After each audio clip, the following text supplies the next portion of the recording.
بسم الله الرحمن الرحيم والصلاة والسلام على نبينا محمد وعلى آله وصحبه أجمعين. إن الحمد لله نحمده ونستعينه ونستغفره ونستهديه ونتوب إليه ونعوذ بالله من شرور أنفسنا وسيئات أعمالنا.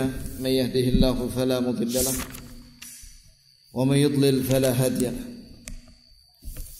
أشهد أن لا إله إلا الله وحده لا شريك له وأشهد أن محمدا عبده ورسوله صلى الله عليه وعلى آله وأصحابه ومن تبعهم بإحسان إلى يوم الدين وسلم تسليما كثيرا. اللهم ارزقنا علما لا ينسى، اللهم انفعنا بما علمتنا وعلمنا ما ينفعنا وزدنا علما وأصلح لنا شأننا كله ولا تكلنا إلى أنفسنا طرفة عين. Jamaah sekalian, barakallahu li wa lakum, sallamanillahu wa iyyakum fid dunya wal akhirah. Amma ba'd. Alhamdulillah,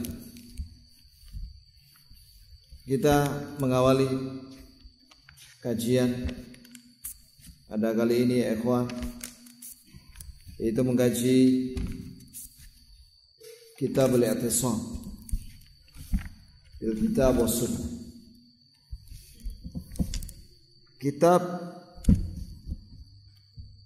Al-I'tisam bil Kitab was Sunnah yang artinya berpegang teguh dengan Al-Quran dan Sunnah, itu ada dalam Sahih Bukhari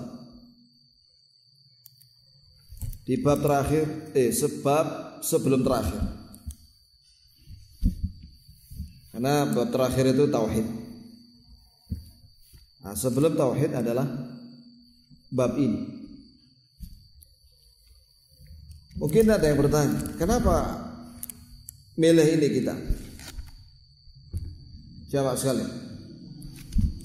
Ya, saya memilih kitab ini, pembahasan tentang berpegang pada Al-Quran dan Sunnah ini dalam Sahih Bukhari, karena kita sudah menyelesaikan kitab Tauhid, yang mana kitab Tauhid yaitu Ifradullah bil Ibad, ya, kitab Syekh Muhammad bin Abdul Wahab, kitab Tauhid itu sebagai pengamalan daripada syahadat yang pertama, asyhadu an la ilaha illallah. Seorang yang bersaksi la ilaha illallah, dia harus bertauhid dan tidak boleh syirik, dan harus menjauhi syirik sepanjang hidupnya di dunia ini sampai mati. Nah, dalam rangka untuk mengamalkan syahadat yang kedua, asyhadu anna Muhammadan abduhu wa rasuluh, yang artinya saya bersaksi dengan lisan saya dan dibenarkan oleh hati saya bahwa Nabi Muhammad adalah utusan, hamba Allah dan utusannya, maka konsekuensinya adalah mengikuti beliau, mengikuti Nabi sallallahu alaihi wasallam di dunia ini, di dalam beragama. Dan itu mengikuti Nabi itu dengan cara berpegang kepada Al-Quran dan Sunnah. Karena yang dibawa oleh Nabi sallallahu alaihi wasallam adalah Al-Quran dan Sunnah. Maka kita ingin betul-betul memahami kitab ini, apalagi kitab ini istimewa. Sebenarnya kitab ini ada kitab khusus lebih besar yang dikarang oleh Imam Bukhari, sebagaimana kitab Adabul Mufrad tentang akhlak, itu ada sendiri kitab tentang akhlak dan adab. Cuman saya belum punya kitab yang asli di luar Sahih Bukhari, dan saya belum tahu apakah itu yang disyarahkan oleh Syekh Muhyiddin Abdul Hamid yang kemarin akhuna Raju, mana tak Raju? Itu ada buku antum punya? Iya, syarahnya Syekh Muhyiddin Abdul Hamid, dosen kita di Madinah. Ada ya? Dicetak? Iya, ini kitab I'tisam bil Kitab was Sunnah dengan syarah Syekh Muhyiddin Abdul Hamid. Nanti kita bicarakan. Baik ya ikhwan.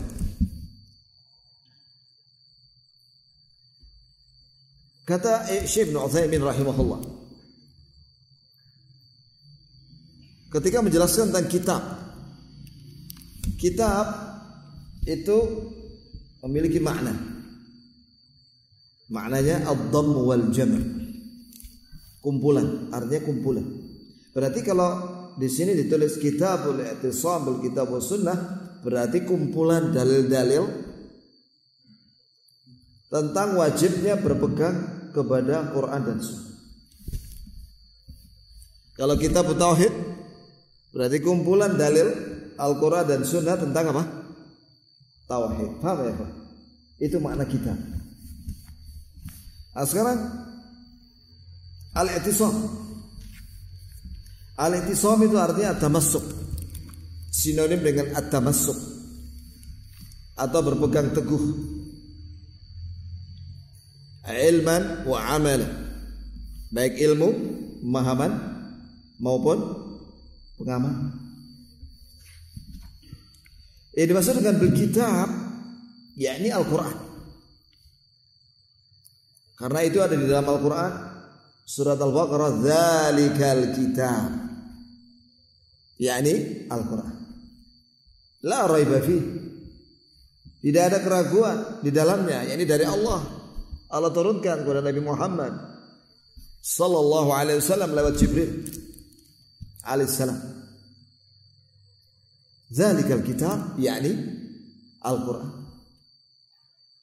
Was sunnah, sunnah itu di sini diterangkan oleh Syekh Ibnu Utsaimin.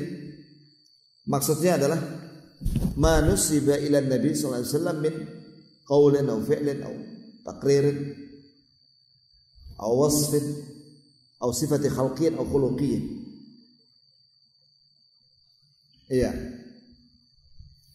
Sunnah di sini maksudnya adalah sunnah Nabi, yaitu semua yang disandarkan kepada Nabi, baik berupa ucapan beliau sallallahu alaihi wasallam maupun perbuatan beliau sallallahu alaihi wasallam maupun persetujuan beliau. Ini sahabat melakukan sesuatu dan Nabi mendiamkan, tidak melarang. Seperti sahabat Khalid bin Walid radhiyallahu anhu makan dob. Dob itu orang bilang biawak Arab. Nabi tidak makan, tapi Nabi tidak melarang. Nah, ini namanya takrir, persetujuan. Kalau ucapan Nabi contohnya apa? Innamal a'malu binniyat. Misalnya, semua amalan dibarengi dengan niatnya. Kalau perbuatan Nabi sallallahu alaihi wasallam, Nabi pernah menggerakkan bibirnya setelah takbiratul ihram. Ditanya sama Abu Hurairah, apa yang kau ucapkan ya Rasulullah? Gerakan bibirnya itu ditanyakan oleh Abu Hurairah. Maka Nabi menerangkan bahwa Nabi baca doa istiftah.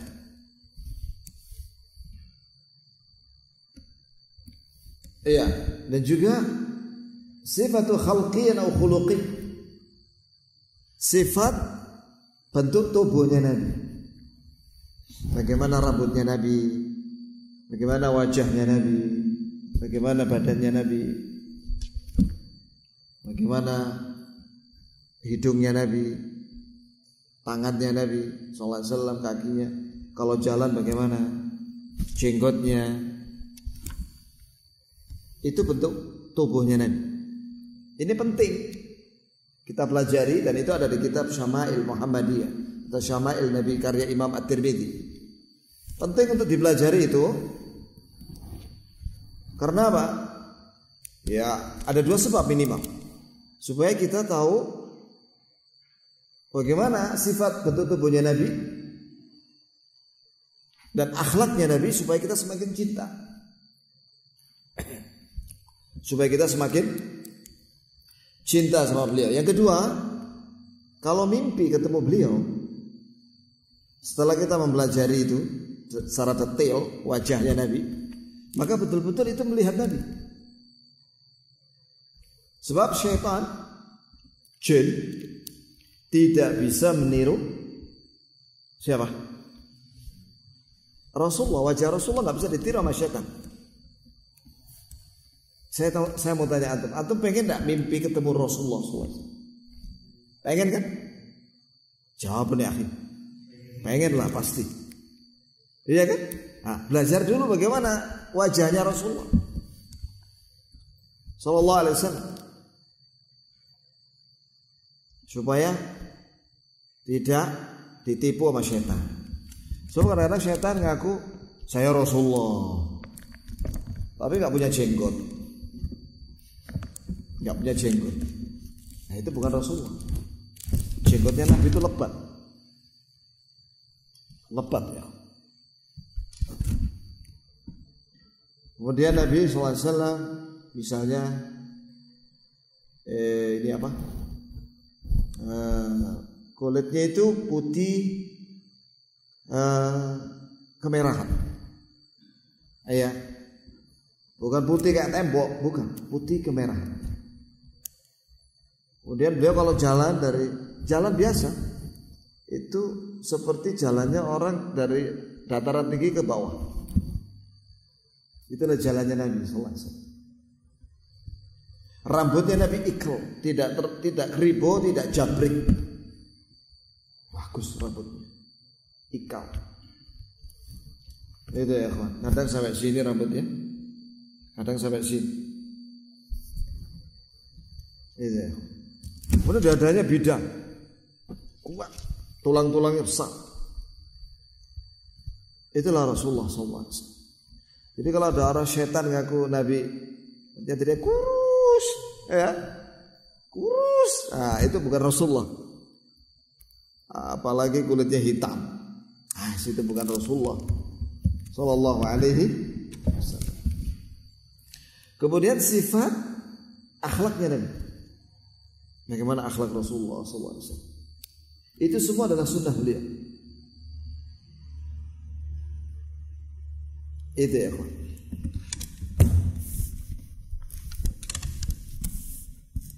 Nah sekarang kata Syekh Ibnu Utsaimin di sini dalam penjelasannya, berpegang kepada Al-Quran dan Sunnah, baik ilmu dan amal dan dakwah, wajib hukum. Artinya kalau kita meninggalkannya, dosa kita. Itulah definisi wajib. Wajib itu definisinya kata ahli usul fiqh, ya, ma yuthabu fa'iluh wa yu'aqab tarikuh. Yani diberi pahala bagi yang mengerjakannya dan berdosa bagi yang meninggalkan. Dalilnya Allah Azza wa Jalla berfirman dalam surah Al-Maidah An-Nisa ayat 59, "Fa in tanaza'tum fi syai' farudduhu ila Allah war Rasul in kuntum tu'minuna billahi wal yawmil akhir dzalika khairu wa ahsanu ta'wil." Artinya, perhatikan ya kawan, ini ayat ini. Ayat ini lengkapnya, ya ayyuhalladzina amanu atii'ullaha wa atii'ur rasul wa ulil amri minkum Fa in tanaza'tum fi syai' faruddu ila Allah wa Rasul in kuntum tu'minuna billahi wal yawmil akhir dzalika khairu wa ahsanu ta'wila. Artinya, ya ayyuhalladzina amanu, wahai orang-orang yang beriman. Ini ayat ditujukan kepada kita semua kaum muslimin dan muslimat, mukminin mukminat. Atiullah wa atiur Rasul. Taatlah kalian kepada Allah dan taatlah kepada Rasul, yaitu Nabi Muhammad SAW. Iya. Kemudian Allah berfirman, wa ulil amri minkum, dan kepada pemimpin kalian. Pemimpin kalian itu ada dua, kata Ibnu Abbas, umara, ulama. Umara itu penguasa, ulama kama ta'lamun, sebagaimana antum tahu. Perhatikan, ketika Allah menyatakan atiullah wa atiur Rasul, disebut kalimat ati'u dua kali. Ketika menyebut ulil amri, Allah tidak mengulangi kalimat ati'u. Ini dibahas oleh Ibnu Qayyim ketika menafsirkan ayat ini. Berarti ketaatan kepada Allah dan Rasulnya itu mutlak. Sami'na wa ata'na. Kalau ada berita dari Allah dan Rasulnya, sami'na wa saddaqna. Kami mendengar, kami benarkan, kami beriman, kami yakini. Jika itu ada perintah dari Allah dan Rasulnya, sami'na wa ata'na. Jika itu ada perintah, kita ucapkan, kami mendengar, kami taat, kami laksanakan. Jika itu larangan, sami'na wa tarakna. Jika ada larangan, kita dengar dan kita tinggalkan larangan itu. Itulah makna ketaatan kepada Allah dan Rasulnya secara mutlak. Adapun ketaatan kepada umara dan ulama muqayyad. Muqayyad itu terikat dengan ketaatan kepada Allah dan Rasulnya. Artinya, kalau umara dan ulama mengatakan sesuatu, maka bandingkan dengan Quran dan Sunnah. Hadapkan dengan Quran dan Sunnah. Jika sesuai dengan Quran Sunnah, ambillah.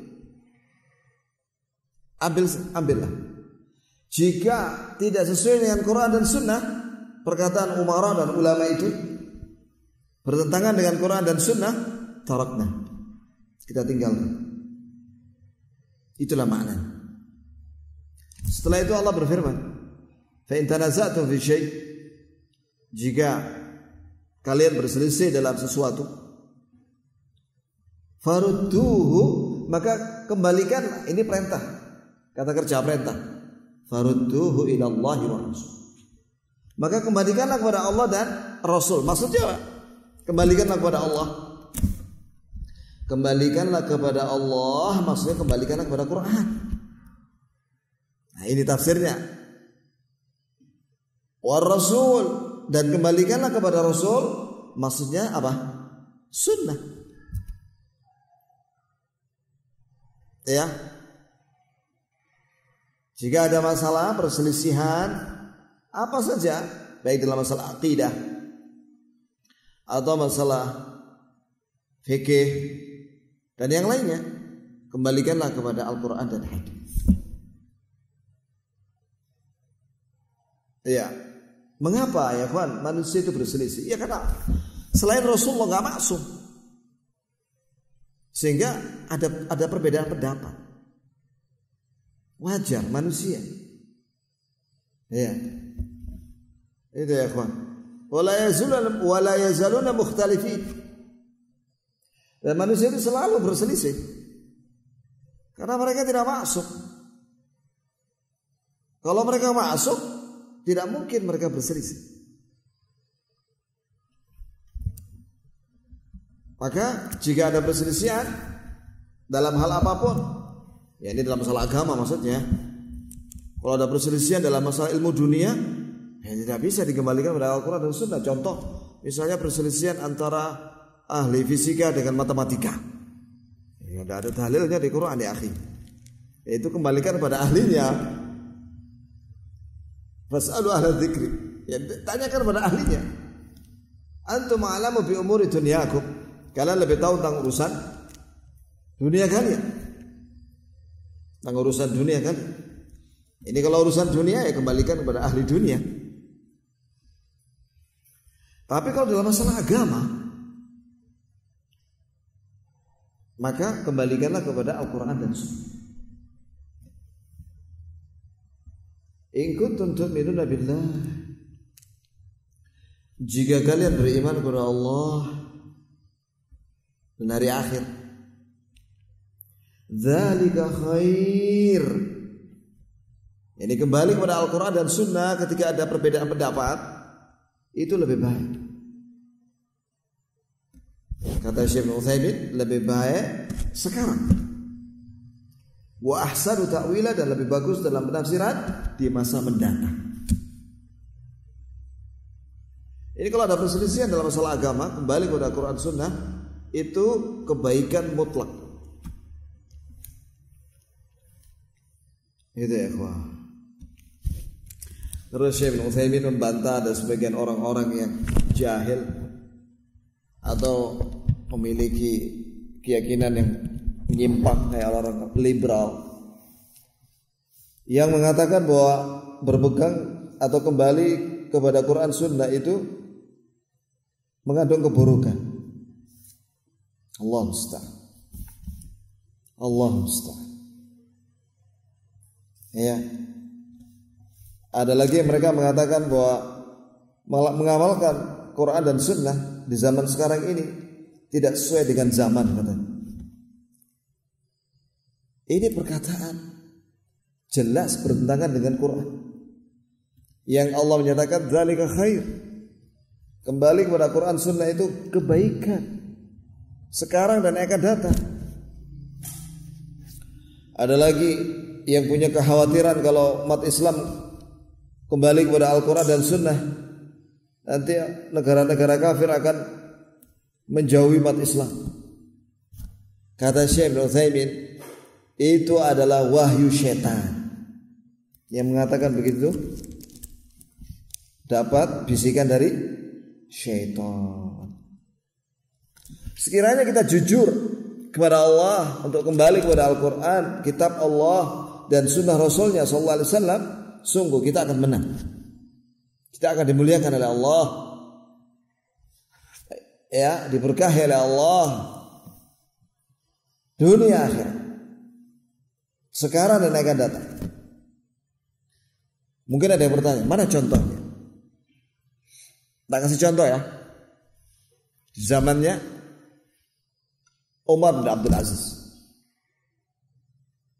Umar bin Abdul Aziz radhiyallahu anhu itu memimpin selama 2 tahun saja.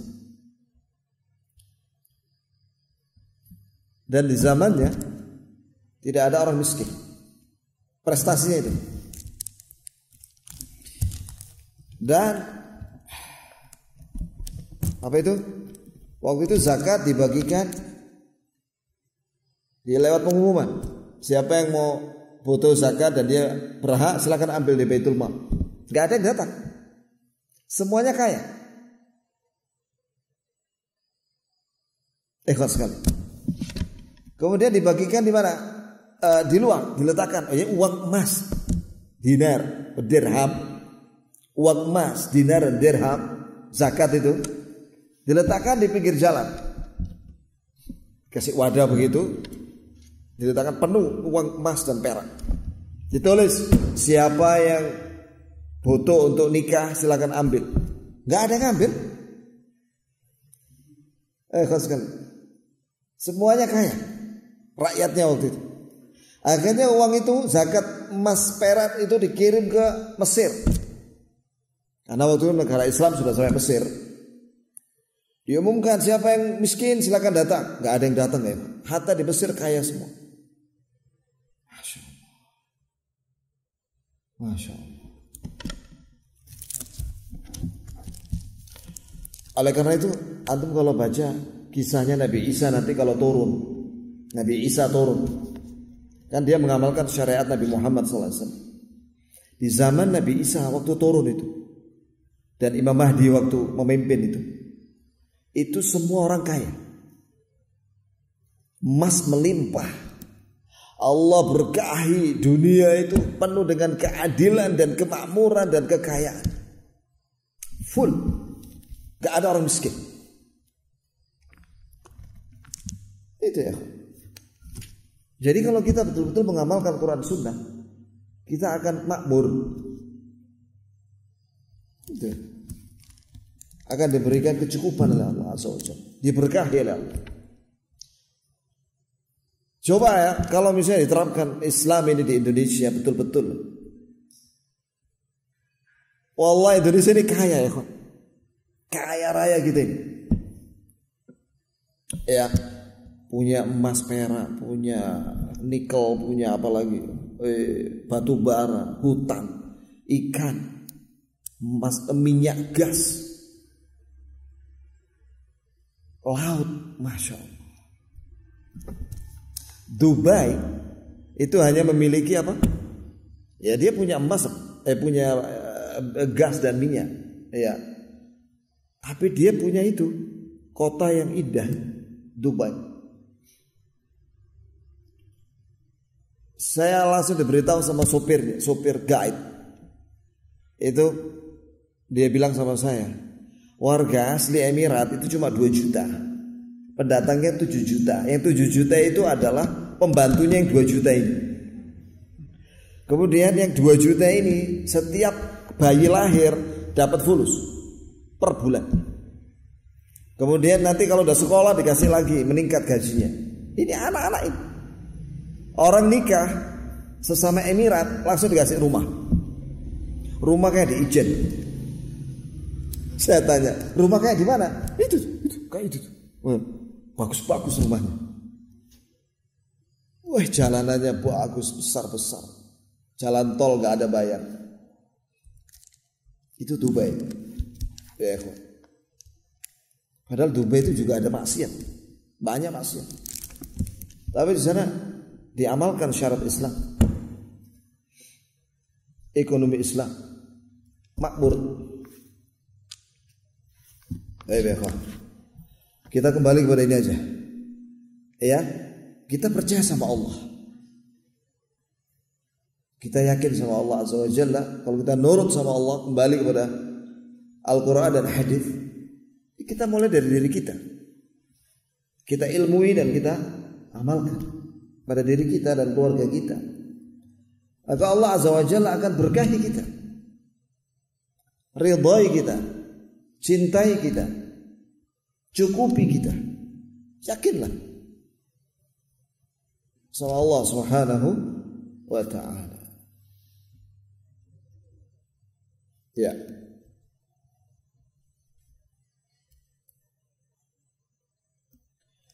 Kemudian jamaah sekalian dirahmati oleh Allah Subhanahu wa ta'ala,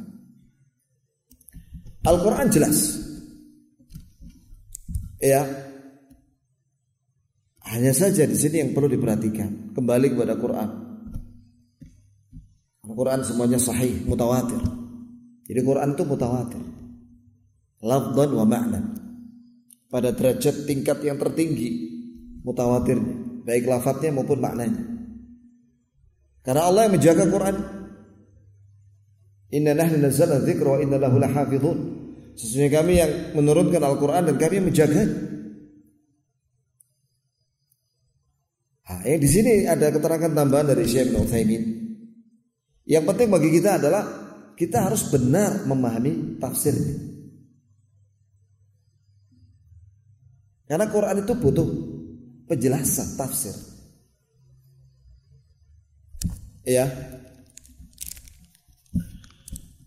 Itulah yang disebut oleh Syekh Ibnu Utsaimin memahami berpegang kepada Quran itu tilawatan wa ma'na. Baik tilawahnya maupun maknanya. Tilawah ya bacaan tartil itu. Ya kita harus belajar tartil ya, kawan. tartil, baca Quran dengan tartil. Cara yang paling gampang. Ini nasihat dari Syekh Ali. Saya dengar langsung dari beliau. Caranya dengan nyetel kaset. Sekarang ini sudah ada mushaf muallim Syekh Siddiq Al-Manshawi. Dia ngaji satu ayat, kemudian diikuti oleh anak-anak itu. Ada satu anak atau dua anak itu. Bismillahirrahmanirrahim. Nah, ikuti itu. Itu tartil itu. Terus diikuti sama anak-anak itu. Itu cara belajar tajwid. Tartil praktek tajwid yang paling cepat sudah. Antum baca kayak Siddiq Al-Manshawi itu yang diikuti anak-anak itu. Wah, itu sudah sempurna. Tajwidnya udah bagus sekali. Saya udah cek, Masya Allah, panjang pendeknya pas dan mudah. Saya bukan ahli tajwid. Antum tanya sama ahlinya. Tapi yang penting mempraktekkannya. Jamaah sekalian. Nah, itu hatta orang tua mudah itu. Dia dengarkan itu lewat ini apa? Headset atau dengar di HP. Sekarang ada aplikasi di Play Store. Mushaf Muallim Siddiq Al-Manshawi.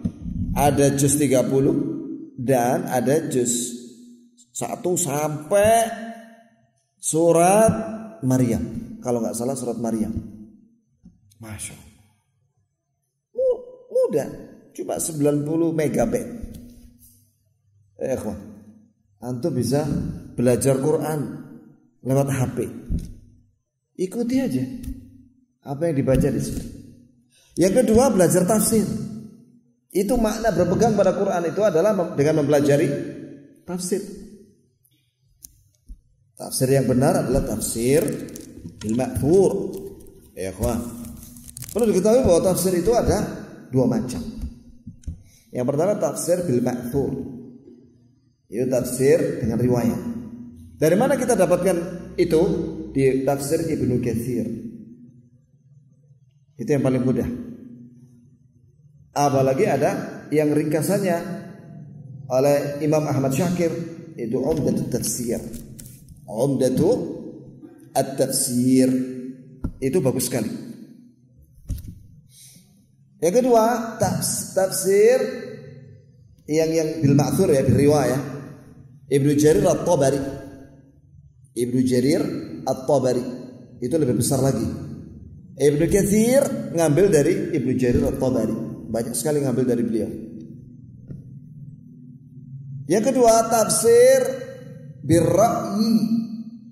Tafsir dengan akal.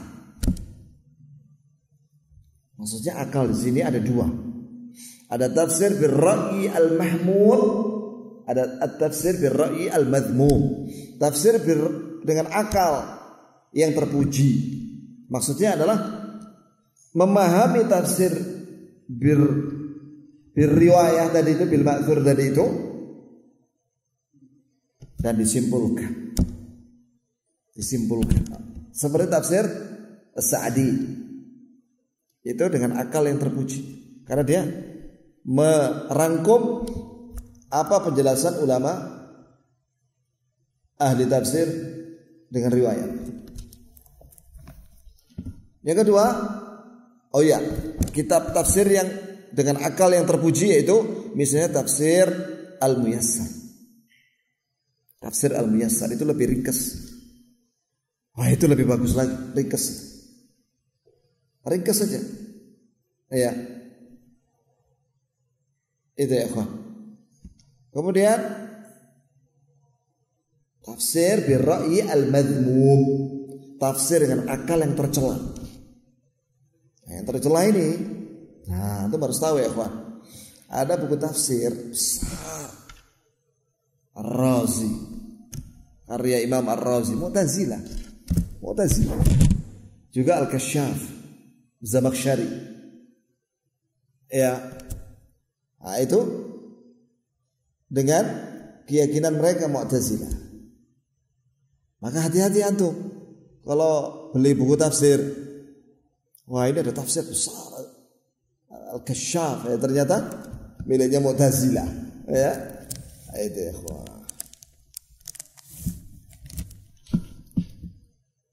Iya, jadi itu yang harus kita, kalau ingin kembali kepada Quran, ini pelajari tafsirnya dengan benar. Karena para ulama ahli tafsir itu kadang-kadang ada perbedaan pendapat. Nah, perbedaan pendapat itu ada dua. Kadang semuanya benar, seperti menafsirkan ihdinas siratal mustaqim, itu semuanya benar. Kadang ada perbedaan yang bertentangan. Nah, ini yang benar salah satu saja. Kemudian jamaah sekalian, adapun berpegang kepada sunnah,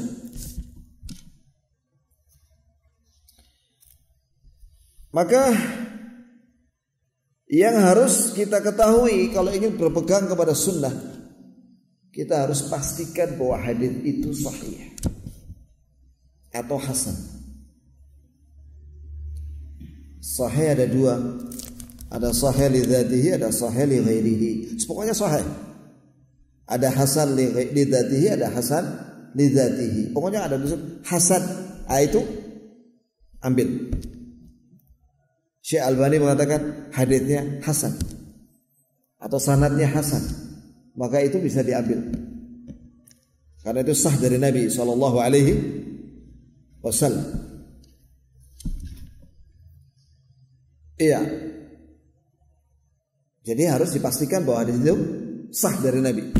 Dari mana kita dapatkan itu hadis sah dari Nabi? Satu, Sahih Bukhari. Sahih Bukhari. Semuanya sahih. Dua, Sahih Muslim. Sahih Muslim. Kemudian Abu Dawud, Tirmidzi, Nasai, Ibnu Majah itu sudah ditakhrij dan diberi hukum sahih dan tidak oleh Syekh Al-Albani dan diringkas oleh muridnya Syekh Masyhur Hasan Salman dalam satu jilid besar-besar. Ada 4. Abu Dawud, Tirmidzi, Nasai, Ibnu Majah. Saya punya. Setiap hadis ditulis di situ di bawah nomor sahih, hasan, dhaif, begitu ya. Ya. 6 itu sudah. Kemudian kata ulama, kumpulan hadis sahih seperti Al-Lu'lu' wal Marjan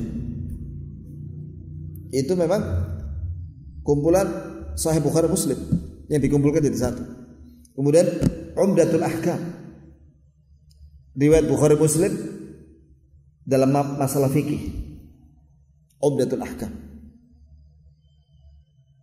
Kemudian Syekh Al-Albani ngarang buku Silsilah Sahihah,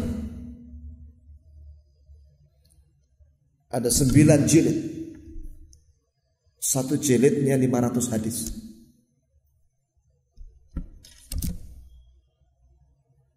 Silsilah Sahihah.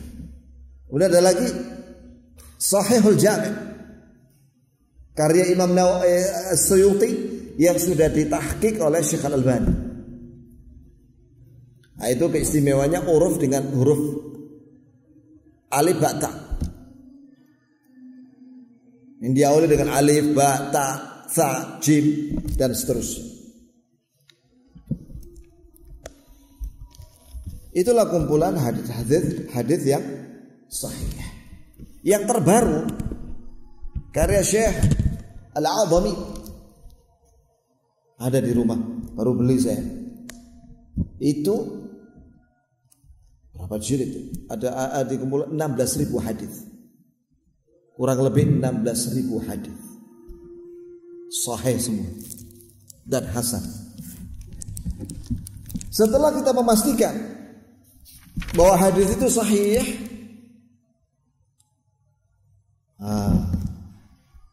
barulah kita harus pahami fiqhul hadis, fikih daripada hadis itu. Mengapa? Karena para ulama fikih berbeda pendapat. Minimal ada 4 madhab yang masyhur, ada yang nambah 5, yaitu Abu Hanifah, Malik, Syafi'i, Ahmad, dan Al-Zahiri, Dawud Al-Zahiri. Maka kita harus baca itu perselisihan para ulama jika ingin luas wawasan kita tentang fikih hadis atau fikih sunnah. Arti fikih itu memahami. Sunnah ya sunnah, sudah kita sampaikan. Jamaah sekalian, di sini dibawakan hadis oleh Imam Bukhari dengan sanadnya sampai kepada Tariq bin Shihab. Qala rajulun minal Yahud. Berkata seorang laki-laki dari Yahudi li Umar kepada Umar bin Khattab radhiyallahu anhu. Ya Amirul Mukminin, wahai Amirul Mukminin, law anna alaina nazalat hadhihi al-ayah al-yawma akmaltu lakum dinakum wa atmamtu alaykum ni'mati wa raditu lakum al-islam dinan lattakhadna dhalika al-yawma 'ida. Faqala Umar inni la a'lamu ayya yawmin nazalat hadhihi al-ayah. Nazalat yawm Arafah fi yawm Jumu'ah fi yawm Jumu'ah. Artinya ini sanadnya sahih. Kalau Imam Bukhari yang disebut sanadnya sahih. Jangan ditanya lagi sahih benda, sahih dah, ya. Bahkan pada derajat kesahihan yang paling tinggi Sahih Bukhari itu. Ada seorang laki-laki dari Yahudi tanya kepada Umar radhiyallahu anhu, ya Amirul Mukminin, wahai Amirul Mukminin. Waktu itu jadi di zaman kekhilafahan Umar bin Khattab radhiyallahu anhu. Law ana alaina nazalat, sekiranya turun kepada kami, yakni kepada kami Bani Israel Yahudi, ayat ini yaitu al-yauma akmaltu lakum dinakum, pada hari ini telah aku sempurnakan untuk kalian agama kalian, wa atmamtu alaikum ni'mati, dan telah aku sempurnakan nikmatku untuk kalian, wa raditu lakum al-islam dinan, dan aku ridha kepada kalian ridha Islam sebagai agama kalian. Sungguh kami akan jadikan itu hari ketika turun ayat itu sebagai hari raya kami. Maka Umar radhiyallahu anhu menjawab, sungguh aku tahu hari apa turun ayat ini. Turun pada hari Arafah, pada hari Jumat,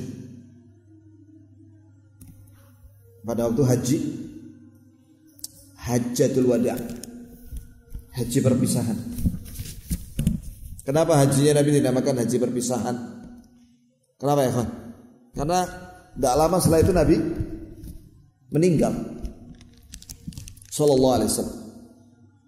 Jamaah sekalian, bagaimana kaitannya riwayat ini dengan bab atau kitab I'tisam bil Kitab wa Sunnah, yakni kesempurnaan Islam yang Allah sebutkan di sini, al-yawma akmaltu lakum dinakum, aku telah sempurnakan untuk kalian agama kalian hari ini. Berarti kesempurnaan Al-Quran dan Sunnah, karena isi daripada Islam itu Al-Quran dan Sunnah.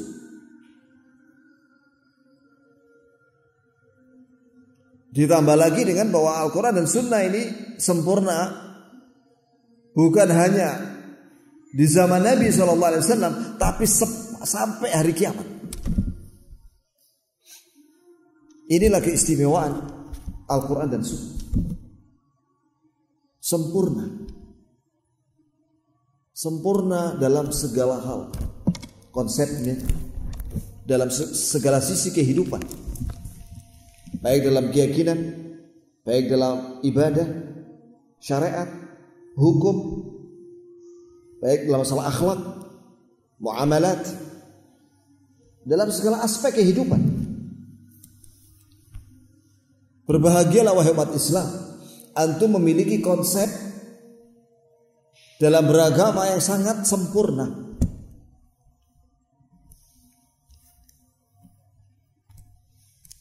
Maka jangan dibandingkan dengan konsepnya manusia.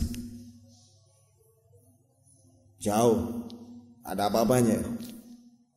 Perbandingan antara firman Allah dengan perkataan manusia, itu perbandingannya seperti Allah dengan manusia. Jauh gak ya kan? Perbandingan antara Allah yang maha sempurna dalam segala sifatnya dengan manusia yang banyak kekurangan. Anehnya manusia lebih senang dengan perkataannya Karl Marx, lebih senang dengan perkataannya filosof, tokoh filsafat Aristo, Plato, lebih senang dengan pernyataannya pengarang Darmo Gadol, Gatoloco, tapi meremehkan firman-firman Allah. Orang Yahudi aja yang tahu betapa besar ini nikmat yang Allah beri kepada umat Islam. Ajib mereka. Kalau dia bilang kalau ayat itu turun pada kami jadikan hari raya. Karena sebenarnya ayat ini untuk semua umat manusia, termasuk mereka.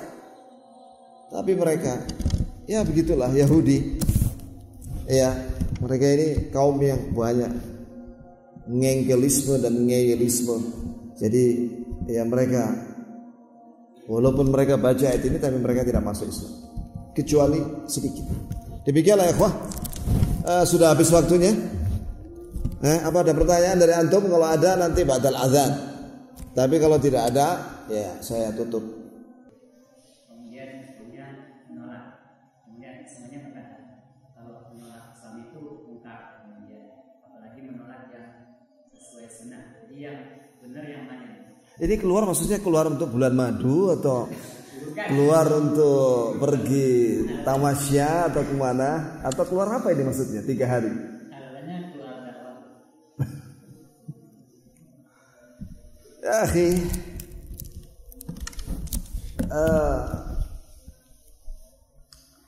saya paham maksud pertanyaan antum. Di dalam Islam al-ilmu qabla al-qawli wal 'amal, itu ada dalam Sahih Bukhari. Berilmu terlebih dahulu sebelum berbicara dan beramal. Sekarang orang mau dakwah 3 hari atau 3 bulan atau ada yang sampai 2 tahun. Kita tanya, itu mau dakwah apa? Baik, dia bilang mau menyampaikan kitab Fadilah Amal. Mana kitabnya? Itu karya siapa itu? Fadilah Amal karya siapa itu? Padahal itu banyak buku di dalam kitab itu, banyak hadis yang tidak sahih.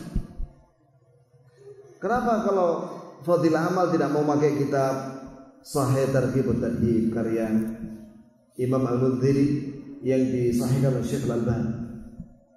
Ada itu 2 jilid atau 3 jilid? 3 jilid yang sahih, 2 jilid yang dhaif. Atau pakai kitab Riyadhus Shalihin. Dan ya, kalau belum bisa bahasa Arab sebaiknya jangan berdakwah. Ya, sebaiknya belajar bahasa Arab terlebih dahulu. Belajar bahasa Arab terlebih dahulu. Supaya kita ketika menjelaskan ayat atau hadis itu, kita punya kitabnya, punya rujukan yang kita paham. Lebih baik 3 hari bukan berdakwah, 3 hari untuk belajar. Ada daurah misalnya 3 hari suami istri, kan ada itu. Nah, ajak dia, nggak apa-apa, di hotel sana katanya, ya, atau di tempat tamasya sana, di villa sana, nggak apa-apa. Belajar bahasa Arab. Jadi kalau berdakwah jangan ya, karena dia belum siap ilmunya. Diumpamakan kalau misalnya ada seorang mau praktek kedokteran, sedangkan dia nggak pernah sekolah. Dia cuma mantan cleaning service-nya dokter, tapi mau buka praktek kesehatan karena dia hafal nama-nama obat. Nama-nama obat yang pernah disuruh sama Pak Dokter untuk beli di apotek itu atau ngambil itu, daftarnya dia hafal itu. Ini Botrek, ini apa, ini hafal sama dia. Nah ini kan berbahaya seperti ini. Sebaiknya pakai ilmu. Rasulullah SAW tidak pernah mengirim seorang dai kecuali dia alim. Yang dikirim oleh Nabi siapa? Mus'ab bin Umair ke Madinah, dari Mekah ke Madinah. Kemudian yang Nabi kirim ke Yaman, Abu Musa Al-Asy'ari dan Mu'adz bin Jabal, ulama itu. Nabi tidak pernah mengirim orang bodoh. Nabi kalau mengirim utusan dai, muallim, mengajar, mesti dia berilmu, yang pintar, banyak hafal, dan mengerti syariat. Jelas ya? Saya pikir 3 hari keluar bulan madu. Kalau bulan madu nggak apa-apa, ya. Atau pergi umroh atau kemana gitu, ke Turki lah, ya. Nggak apa-apa ya. Untuk tamasya, menyenangkan istrinya. Ada lagi yang bertanya? Cukup? Baik. Bagaimana contoh kita itu mempraktekkan kembali kepada Quran dan Sunnah ketika berbeda? Misal dalam fikih itu gimana prakteknya? Masya Allah, prakteknya. Contoh ya, misalnya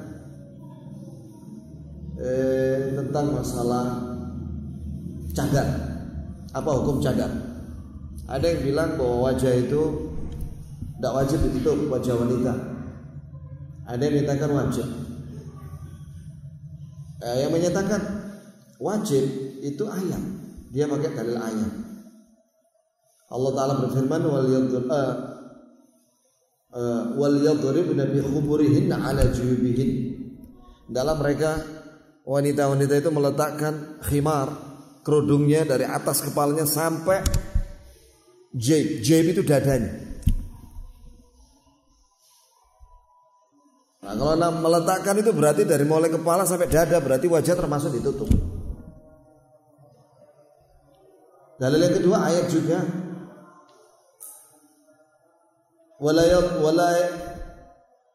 Wala yadribna bi arjulihinna liyu'lama ma yukhfina min zinatihin. Janganlah wanita-wanita itu menggerak-gerakkan kakinya, menghentakkan kakinya ke tanah untuk membunyikan gelang-gelang yang ada di kakinya. Membunyikan gelang yang ada di kakinya aja nggak boleh. Di depan orang laki-laki asik maksudnya. Kalau di depan suaminya nggak apa-apa lah. Apalagi menampakkan kakinya. Maksud saya menampakkan bunyi suara gelang kaki wanita itu nggak boleh di depan laki-laki asing, apalagi menampakkan kakinya. Saya mau tanya antum, mana yang lebih dilihat oleh laki-laki, kakinya perempuan atau wajah? Masa antum kalau nazar ke calon istri antum, aku mau lihat kakimu gimana? Yang dilihat apa yang pertama? Wajah ya, karena wajah lebih menarik daripada jempol kakinya. Betul gak? Setuju? Apa yang paling berharga bagi wanita? Wajah apa jempol apa kakinya? Ya wajah lah. Gitu ya kawan. Lah itu Allah nyuruh untuk jangan ditampakkan suara itu gelang, apalagi kaki. Nah, apalagi wajah. Nah, itu cara memahami. Adapun yang mengatakan bahwa wajah itu bukan aurat bagi wanita, itu sabda Nabi kepada Asma. Nabi SAW menyatakan, wahai Asma, jika wanita sudah balik, maka jangan menampakkan badannya kecuali ini dan ini. Nah, ini dan ini itu wajah dan telapak tangan. Nah, Syekh Al-Albani pilih hasankan hadis ini. Paham maksudnya? Nah, inilah bentuk daripada perselisihan fikih. Ya, waktunya udah habis. Tarjihnya, ya, antum carilah bagaimana cara mentarjih, gimana yang antum pilih. Apakah antum rela kalau wajah istri antum dilihat orang-orang? Ya terserah antum. Subhanakallah wa bihamdik, asyhadu an la ilaha illa anta astaghfiruka wa atubu.